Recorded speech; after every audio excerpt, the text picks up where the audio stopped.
Hello and welcome back to my channel. This is Andy in Singapore. For today's video, we are going to do a very quick comparison between these two Orient Kamasus, and you can see from this look here, we are comparing the version 1 versus the version 3, which I just reviewed a few days back. The reason for this video is because after reviewing the V3, I actually felt that there was a big improvement in terms of crown action and feel and all that. So I was inclined to believe that Orient has actually made the crown bigger. Alright, so I gave a call to my good buddy and he loaned in his version 1 Kamasu. So this is the version 1 Kamasu, and I think this is definitely the most iconic, the signature Kamasu look. So for version 1 we had a really nice forest green color, and this is probably the second favorite color of mine, the maroon version, burgundy version. Alright, so I briefly had this watch for a while, but of course I sold it a few years back, and for my buddy, his watch comes on an ankle strap.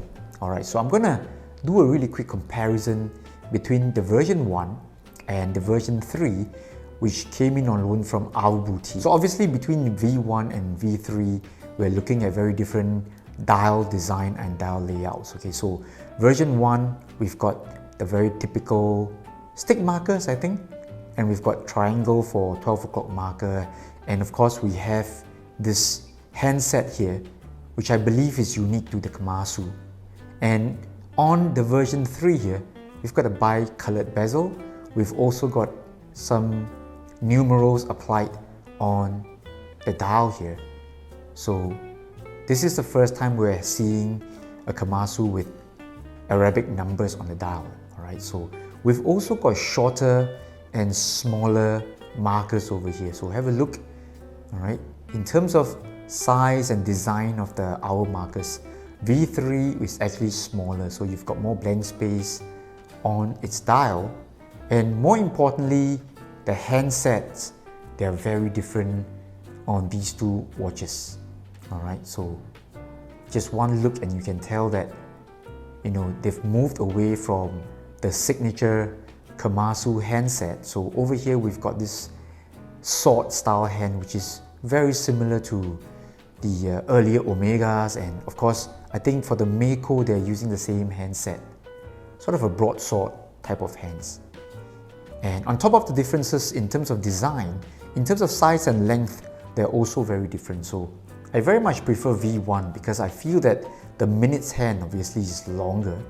It goes all the way and it reaches the minute track, right? Or at least it almost reaches the minute track. Whereas for version 3, right, it stops some way before the minute track. So at first glance, I think for V1, the dial layout, the dial design, in terms of legibility, easier reading of time, I think V1 has the upper hand.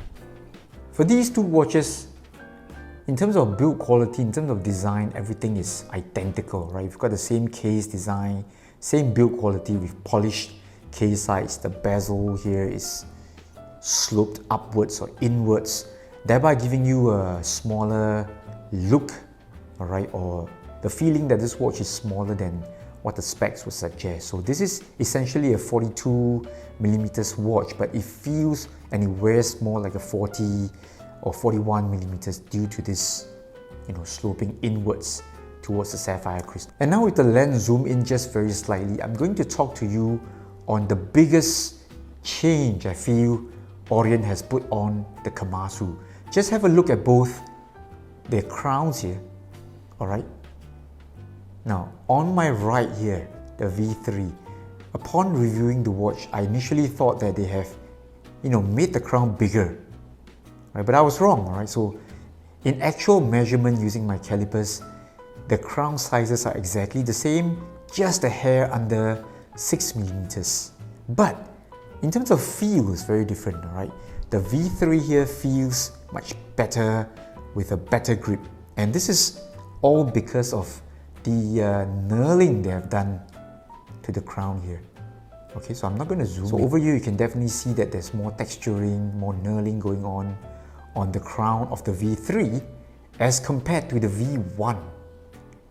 where there's sort of less teeth going on the crown. And this is high polish, so thereby giving you a very poor grip. There's almost no grip. Smooth, polished surface, very little teeth here.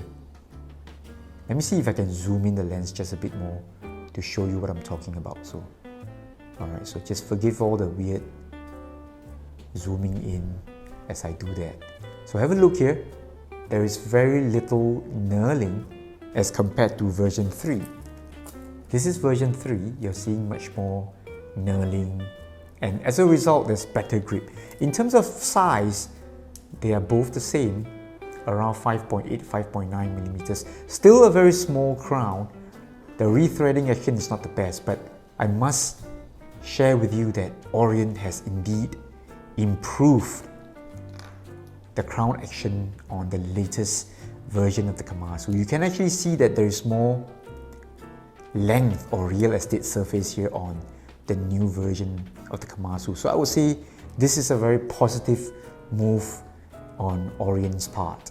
So again, I'd like to share with you that the Orient Kamasu is by far, one of the best budget divers you can get for around $300 mark, because you're getting a host of useful features, sapphire crystal, very good size, very good wearability, and with the addition of V3, we've now got more than 10 various colorways to choose from, right? In terms of dial design and color combinations and all that. So I think this has officially, for me, become the best budget diver. So this is Andy in Singapore.